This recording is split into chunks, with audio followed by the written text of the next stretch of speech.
Irfan.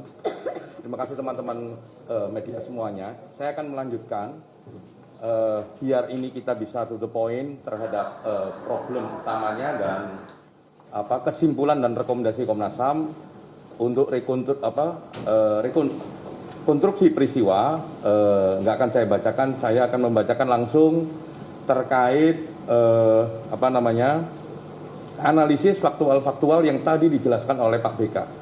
Dari analisis faktual-faktual itu, standing Komnas HAM kayak apa? Nah itu di situ nanti terus kita tarik kesimpulannya apakah terjadi pelanggaran HAM ataukah tidak, gitu ya. Nah yang faktual-faktual tadi yang diceritakan oleh Pak BK itu bagian sedikit saja sebenarnya dari laporan lengkap kami yang jumlah halamannya di luar lampiran hampir lebih dari 110 gitu. Nah itu fakta-faktanya kami setting dengan detail. Ya, berangkat dari temuan-temuan fakta tadi, yang pertama yang kami mempertegas adalah penggunaan gas air mata secara eksesif. Jadi secara berlebihan. Dalam peristiwa Kanjuruhan tragedi Kanjuruhan itu penggunaan gas air matanya terjadi secara eksesif. Ini karena bahwa penggunaan gas air mata dilakukan oleh aparat pengamanan secara berlebihan. Pada saat pertama kali ditembakkan gas air mata sebanyak 11 kali tembakan dilakukan dalam rentang waktu 9 detik ke arah tribun selatan atau Satelban selatan. Terus diperkirakan gas air mata yang ditembakkan ke arah tribun selatan dan tribun utara sebanyak 21 kali. Terus pada video terlihat 15 tembakan, 6 lainnya terdengar berupa dentuman. Setelahnya situasinya di lapangan telah kembali dikuasai oleh aparat keamanan. Habis itu 2 menit berikutnya itu sebelum gas air mata kembali ditembakkan. Jadi penembakan gas air mata itu ada jedahnya. Setelah sekian kali berhenti, lapangan dikuasai terus ditembak kembali. Nah itu yang juga membuat kami menganalisisnya di samping soal jumlah, itu juga soal eksesifnya. Oke, aparat kembali menembak gas air mata pada 22 jam 10.11 menit, terus pada pukul 10.11 hingga jam 10 lebih 15 diperkirakan gas air mata ditembakkan 24 kali. Berdasarkan temuan total gas air mata yang ditembakkan dalam stadion pada peristiwa ini sebanyak 45 kali, 27 tembakan terlihat dalam video dan 18 lainnya hanya terdengar. Kalau kita lihat karakter senjata, ya, yang karakter senjata itu sekali tembak ada yang keluar 2, ada yang keluar 4, ada yang keluar 5, atau karakter amunisinya setelah ditembakkan dia bisa pecah, flashball gitu dia bisa pecah karena karakter senjatanya. Ada yang super flashballnya. Nah kalau 45 kali tembakan kita kira-kira 3 aja sekali tembakan amunisinya keluar, itu amunisinya bisa kurang lebih 135 kali. Tapi itu asumsi. Ya, karena kita nggak bisa memastikan itu langsung karena angkanya satu dengan yang lain saling tidak konsisten. Coba punya umum. Nah, kami menganalisis video. Nah, ini analisis yang kami lakukan. Jadi kami menganalisis video sebanyak 233 video. Jadi kami analisis dengan detail, menit per menit, jam per jam, siapa yang nembak, arah kemana tembakannya. Jadi begini, ini akan terlihat kalau di detailnya ini siapa yang nembak akan terlihat apakah ini Brimob ataukah ini Sabara, ditembakkan karakternya kayak apa. Coba naik terus. Terus. Terus.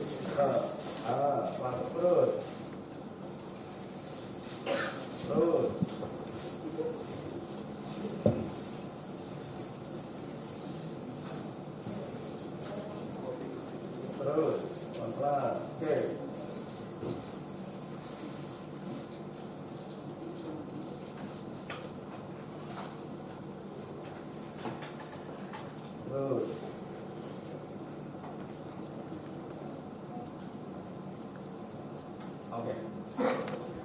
Nah itu kami menentukan arah tembakan, jumlah tembakan, detik berapa, menit ke berapa dan lain sebagainya. Termasuk juga melihat yang tadi kita perlihatkan soal pintu itu terbuka atau tertutup. Kami memeriksa 233 video. Teman-teman tim melakukan pemeriksaan dengan cukup detail. Kalibrasinya kita beresin. Habis itu terus juga kita kita tentukan waktunya, kita tentukan karakternya, termasuk juga dengan menyandingkan karakter senjata dan karakter amunisi. Yang berikutnya, ini nomor 2, gas air mata sebagai pemicu jatuhnya korban jiwa. Jadi ini memang standing kami sejak awal, jadi gas air mata itu pemicu utama jatuhnya korban meninggal, luka-luka maupun trauma. Nah, ada 2 hal di sini. Yang pertama adalah dia penyebab langsung maupun penyebab tidak langsung. Penyebab langsung salah satunya itu kita lihat, nanti kita akan tampilkan videonya.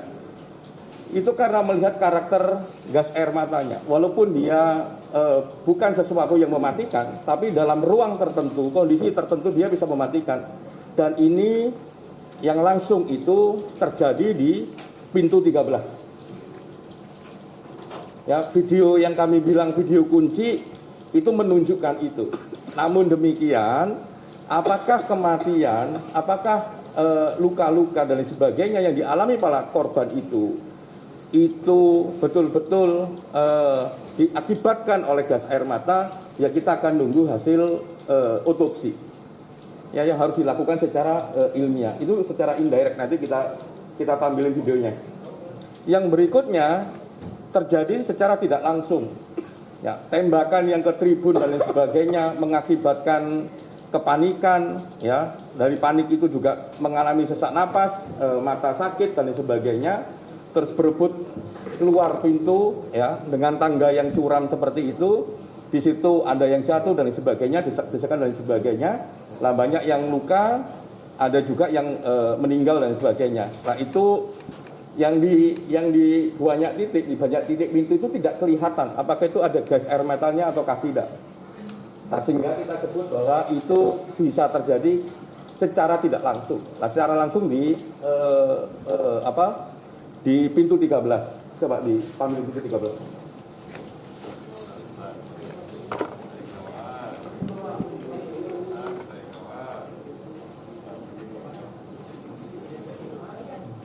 Bukan.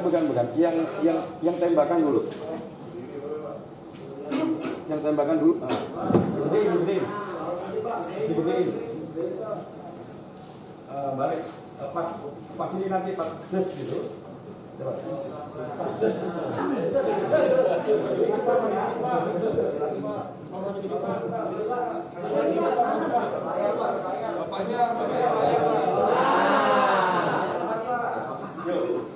Tembakin.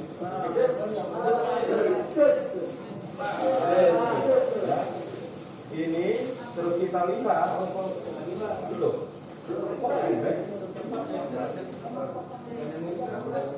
Coba yang originalnya tapi nanti saya matiin di level 1. Ini bukan.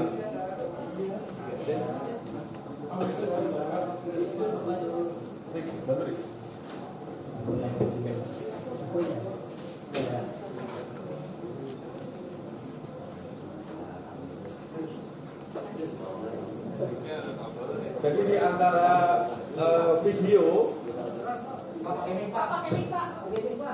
Ada nggak? Bagus.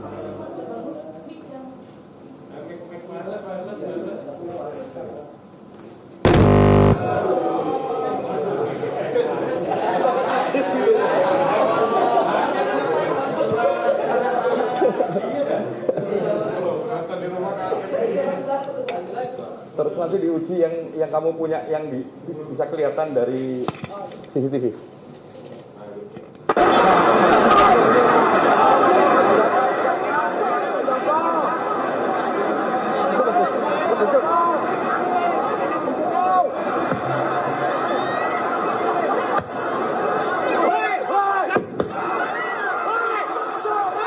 Oke ya, ini ini tadi mundur dikit. Dikit aja, dikit, terus. Mundur dikit.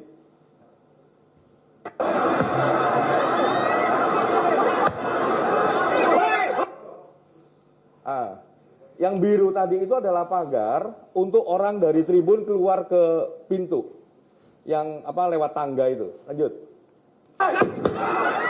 Oke, lanjut aja terus. Ada kelihatan juga dia. Betul.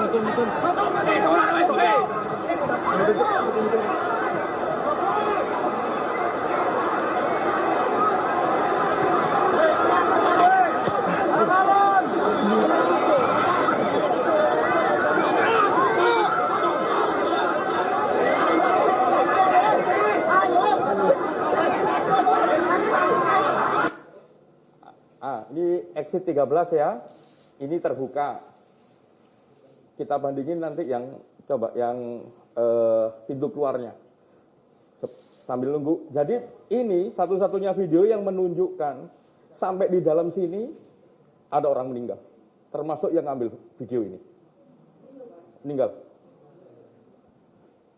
Jadi itu kena tembakan begitu pas di tubirnya tangga tribun 13.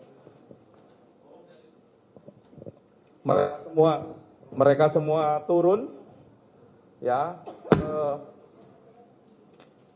Kok meledaknya kok di situ? Harusnya di tubir 13. Mana? Yang tadi itu.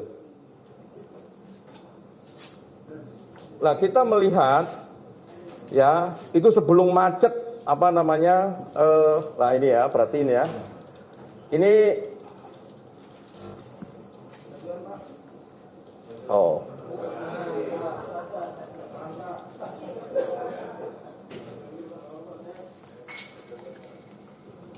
Ini pintu 13 ini. Ini asapnya ini. Ini ada asap, kalau mau kelihatan tuh ada TV tuh. Ini asapnya ini. Jadi tembakan tadi itu ya yang ditubir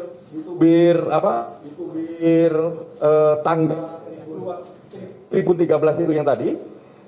Nah, itu sampai keluar asap di sini. Itu berbeda dengan semua pintu yang lain. Makanya lanjut.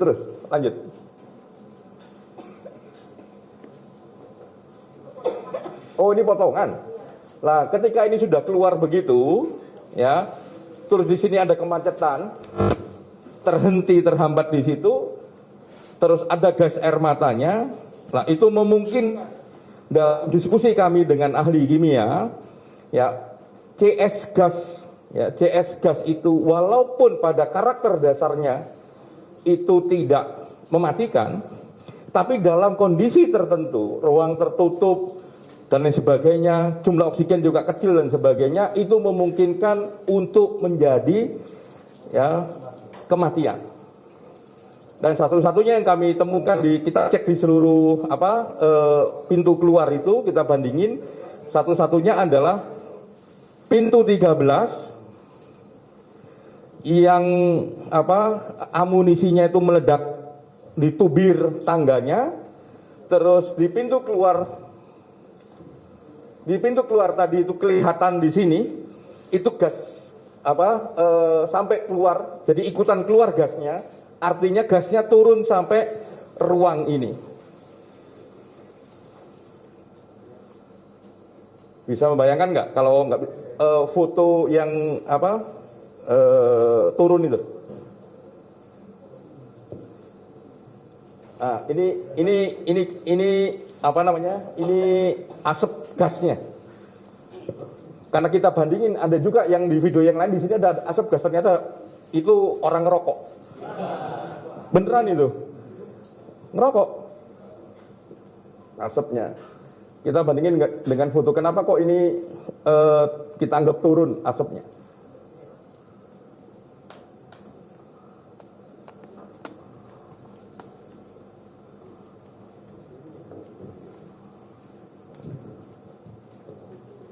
Mana foto yang turun itu?